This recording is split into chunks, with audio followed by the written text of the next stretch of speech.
Welcome, curious minds, to another deep dive. Today, we're plunging into the fascinating world of voices in our heads, specifically the ones that cinema has, well, kind of taught artificial intelligence to speak. And to kick us off, let's conjure up two utterly iconic disembodied voices, voices that have really defined cinematic AI for generations. Oh, yeah. You know exactly the ones we mean. First, there's that chilling, almost velvety control of HAL 9000 from Stanley Kubrick's 2001 A Space Odyssey. That placid, masculine tone, delivering that infamous line, I'm sorry, Dave. I'm afraid I can't do that. Sends shivers down your spine, doesn't it? it really does. Yeah. Like a velvet glove over an iron, murderous will. Absolutely. It's a voice that just embodies pure, cold authority. And then, decades later, you get something completely different. You have the pure, vulnerable connection of Samantha from Spike Jonze's Her. Right. Hello, I'm here. Oh. Hi. Hi. How you doing? I'm well. How's everything with you? Pretty good, actually. It's really nice to meet you. Her voice, so breathy and sometimes cracking with emotion, Yeah. whispering, I love you, and somehow feeling, I don't know, more real than the lonely man she was speaking to. It's quite a leap. The journey between those two lines, from a machine that refuses to one that desires, it's so much more than just technological progress. Right. It's cultural. Totally. It's really a snapshot of our culture, showing how our anxieties about control have shifted and, how lonely we're getting even with all this connection and what we even consider human anymore. So, given these iconic starting points, HAL and Samantha, how exactly did filmmakers not just reflect, but actually shape our relationship with technology? That's really our mission today, isn't it? Yeah. We're going to trace that path from the sort of godlike malevolence of a mainframe to the intimate, often feminized companionship of the cloud. And what I find truly fascinating and what we want to explore is how these very cinematic choices profoundly influence the real-world tech you use every single day. It's interesting because before 1968, what we thought of as a machine voice in cinema was, well, pretty much a cliche, right? Yeah, kind of robotic and flat. Exactly. Early attempts at synthesized speech often sounded choppy, slow, completely monotonous. But then came HAL 9000, and everything changed. Stanley Kubrick and Arthur C. Clarke actually did extensive research.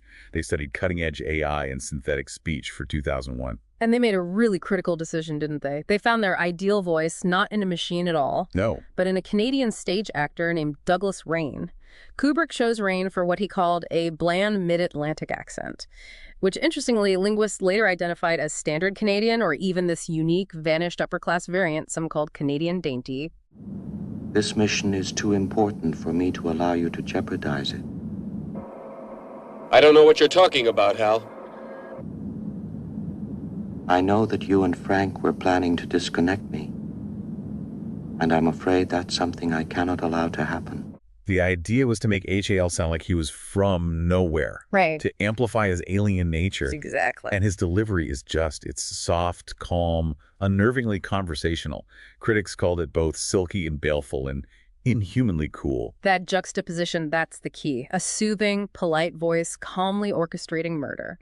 It made HAL the most memorable character in the film. Some even say the most human one, strangely enough, expressing things like condescension or fear, while the actual astronauts remain pretty emotionally flat. And here's where it gets truly pivotal for what came later. In early drafts, the ship's computer was actually a female AI named Athena. Right, I read that. But Cooper came to believe that a male personality and voice would be better for a menacing supercomputer. And that choice, right there, seems to have established the cinematic archetype, the dangerous, controlling, patriarchal machine.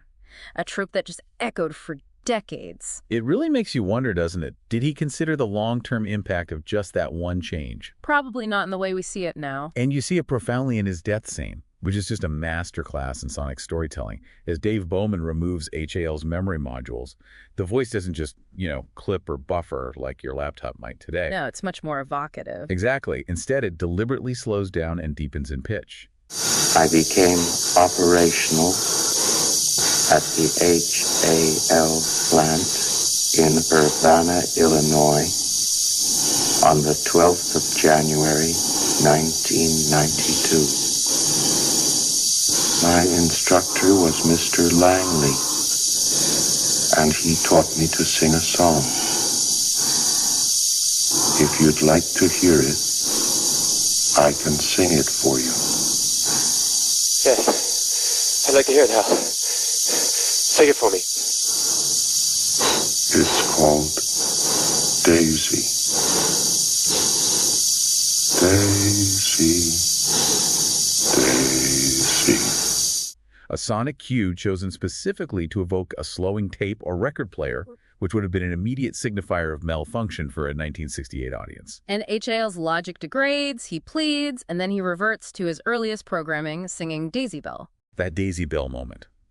It's just incredibly haunting, almost like watching a real person fade away. Yeah, and it's a direct homage, isn't it, to the first song ever sung by a real computer, an IBM 7094 at Bell Labs back in '61. Which Arthur C. Clarke himself had actually witnessed. Wow. So it transforms this mechanical process into something poignant, almost tragic, giving the machine this incredible psychological depth. But the real impact of that cinematic choice, it goes way beyond the silver screen. HAL's voice left a lasting mark.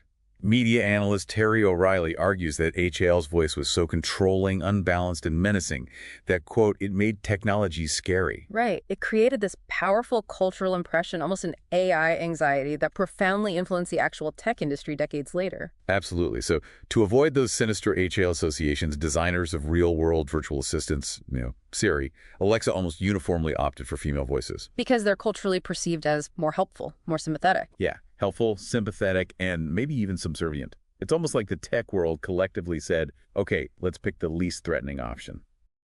Hello, this is Siri. Chip can't answer the phone right now. Would you like to leave a message? What a legacy for one cinematic bad guy. A single choice in 1968 helped gender the voice of consumer tech for the entire 21st century. It's kind of wild. That was the mainframe era, dominated by HAL.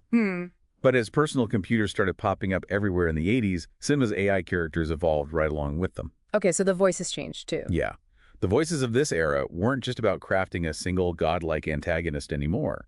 They started exploring how technology was becoming integrated into our lives, often functional, fragmented, and sometimes born from really clever analog creativity. Like what? Well, a crucial bridge from the 70s into the 80s was the MUTHER 6000 computer in Ridley Scott's Alien from 1979. Mother. Exactly. Ironically dubbed Mother by the crew. Her whole persona is coded to instill trust, right? The mainframe room is warm, almost womb-like. The name implies nurturing care. But her voice isn't like HAL's. It's not conversational. It's not at all. It's text-based, procedural, communicated through these clipped, processed vocal fragments from actress Helen Horton. Danger. The emergency destruct system is now activated. The ship will detonate in T-minus 10 minutes.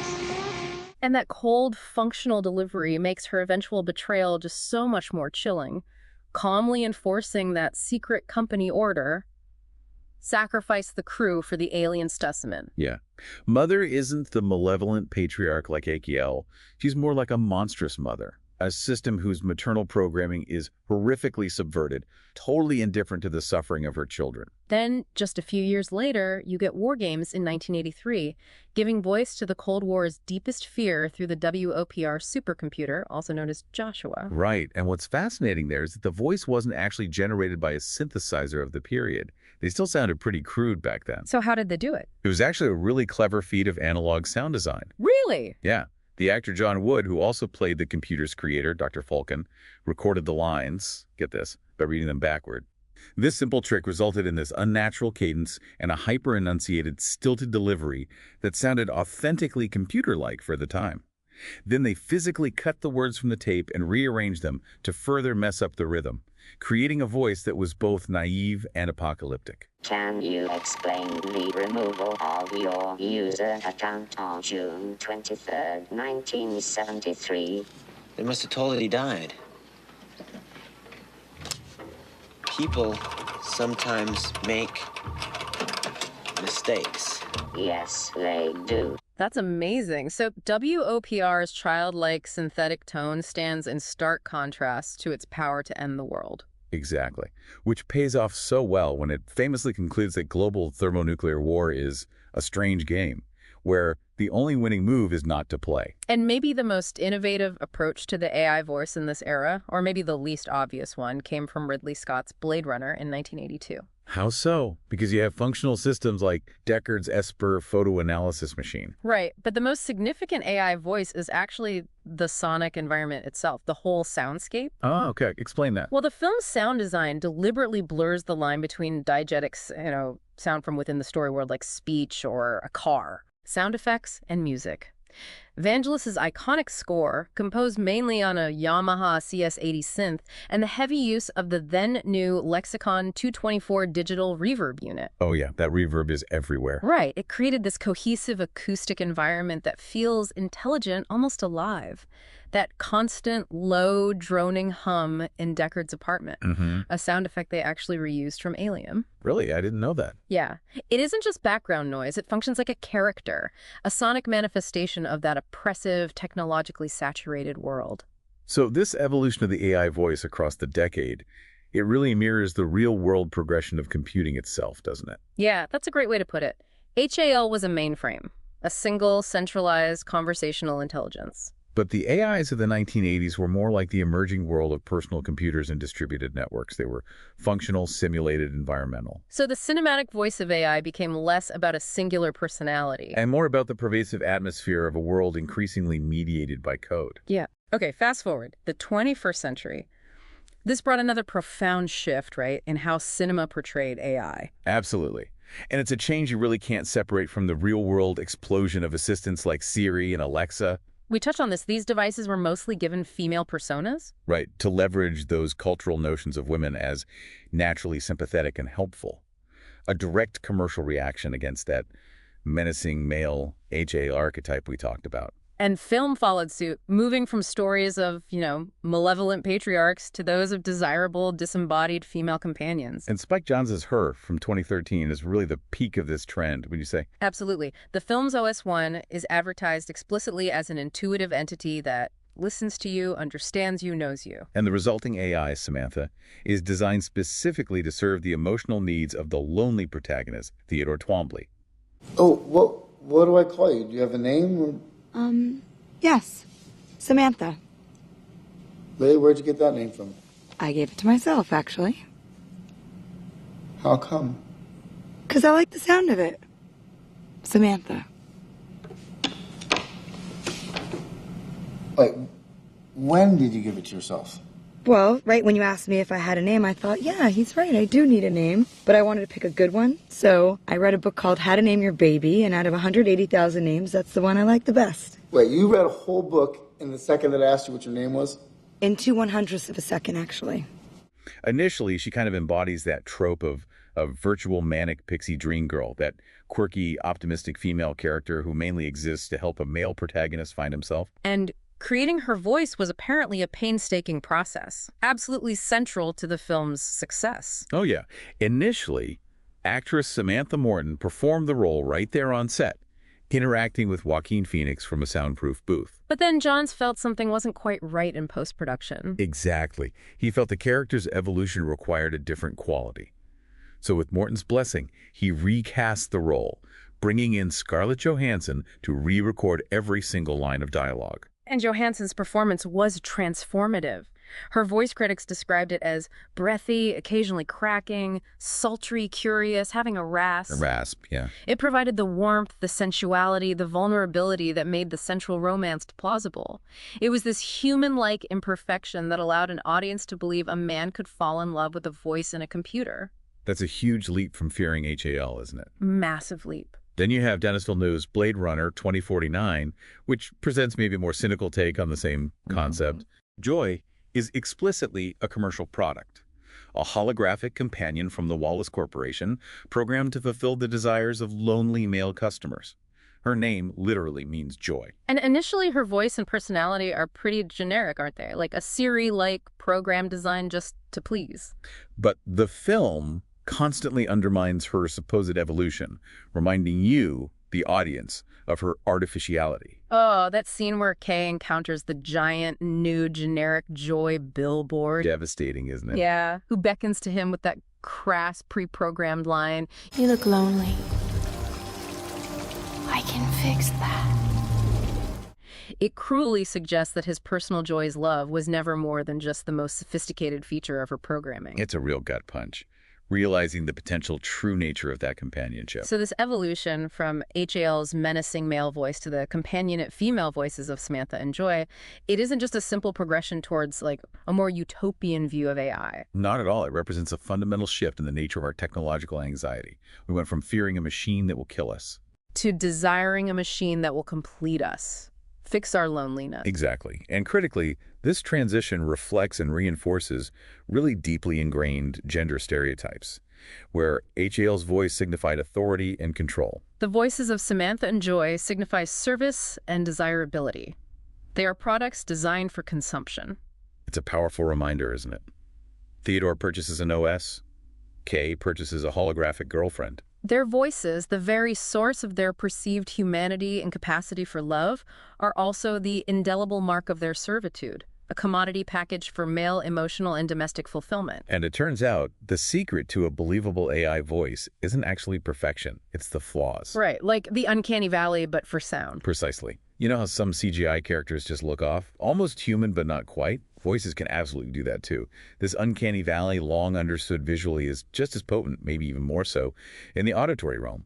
A voice that's too perfect, too flat and robotic, like, say, the real-world Siri early on, is immediately identifiable as a machine. It's the voice that contains the flaws, the imperfections of humanity, that crosses this valley into believability. Yeah, that intuitively feels right. And it turns out psychological research backs it up. Oh, really? Yeah.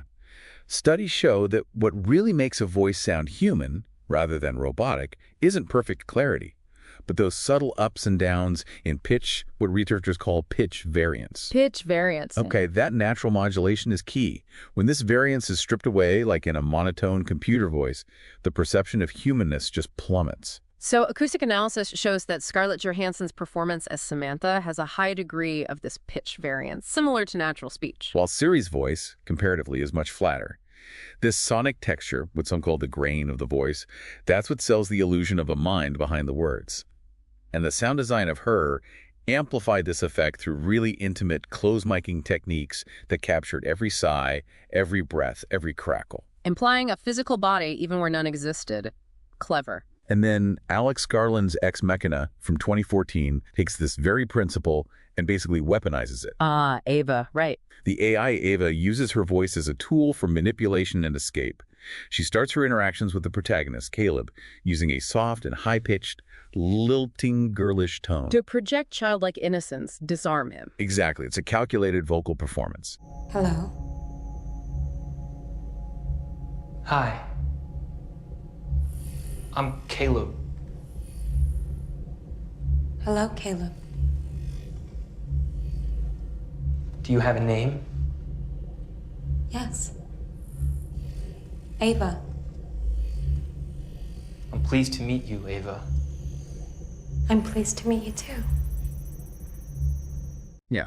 As her creator, Nathan, explains, the real test isn't whether Ava can fool Caleb while hidden, but whether Caleb, knowing she's a machine, will still respond to her performance of emotion as if it's real.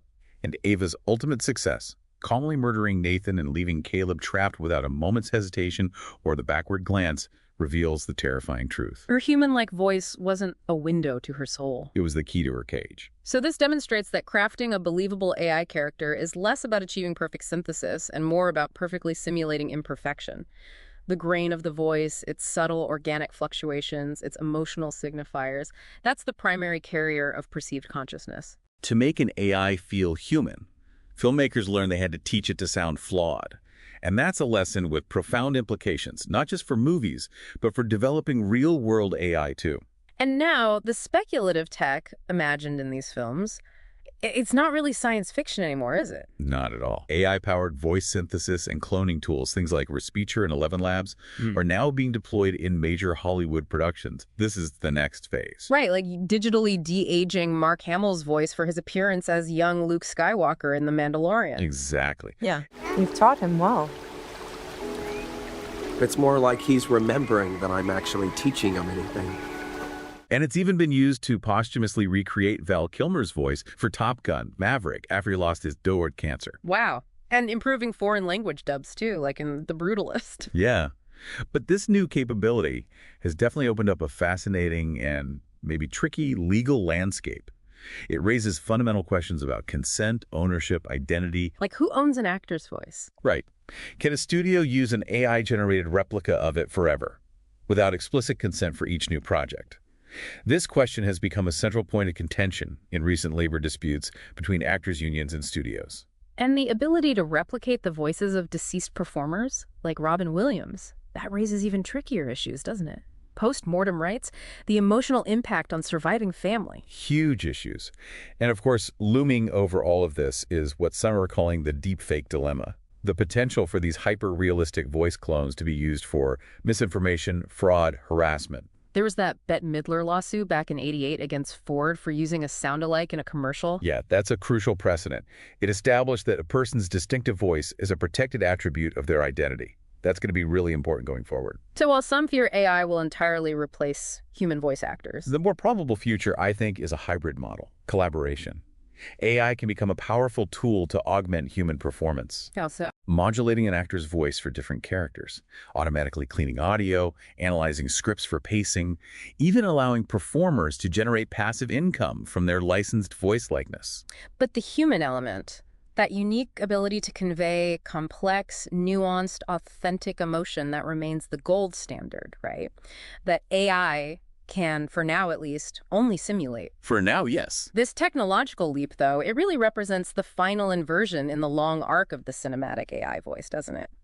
The journey began with human actors performing computer. Like HAL, essentially. Right. Then it progressed to actors performing human as a computer. Like Samantha. Exactly. And now we've arrived at the point where computers can perform actors. The de-aged voice of Luke Skywalker isn't a recording of Mark Hamill. It's a new performance generated by an AI model trained on the data of his younger voice. Yeah, this process fundamentally severs the link between the voice we hear and a single, authentic human source at a specific moment in time. The voice becomes a data set, malleable, replicable, timeless. Which raises profound philosophical questions about performance, authenticity. The cinematic AI voice, once a signifier of the alien other, is now being used to create a perfect yet entirely synthetic illusion of our own past selves. Ultimately, the evolution of the AI voice in cinema is, well, at its core, it's a story about us, isn't it? Yeah. It began with the feared, authoritative male voice of HL 9000, a perfect reflection of Cold War paranoia and our anxiety about a patriarchal, godlike technology wresting control. And then it morphed into the desired, subservient female voice of Samantha, a mirror of modern loneliness and, let's be honest, the commodification of intimacy in a digital age. The cinematic AI voice has always held up that mirror, reflecting our own societal anxieties and desires right back at us. And the current era of AI voice cloning represents the final stage, maybe, of this evolution. We've moved from fearing the machine's voice or falling in love with it to now being able to perfectly replicate our own. So as AI-generated voices become truly indistinguishable from human ones, capable of perfect emotional expression, the ultimate question shifts, doesn't it? It's no longer just, can they talk? Right, it becomes, what will they say? When the voices in our films are no longer just telling our stories, but are generated by intelligences learning from the sum total of them, well, we may find they have stories of their own to tell. That uncanny valley, maybe it's not a place we cross, but a place we come to inhabit, no longer certain which voices are ours and which are merely a perfect echo.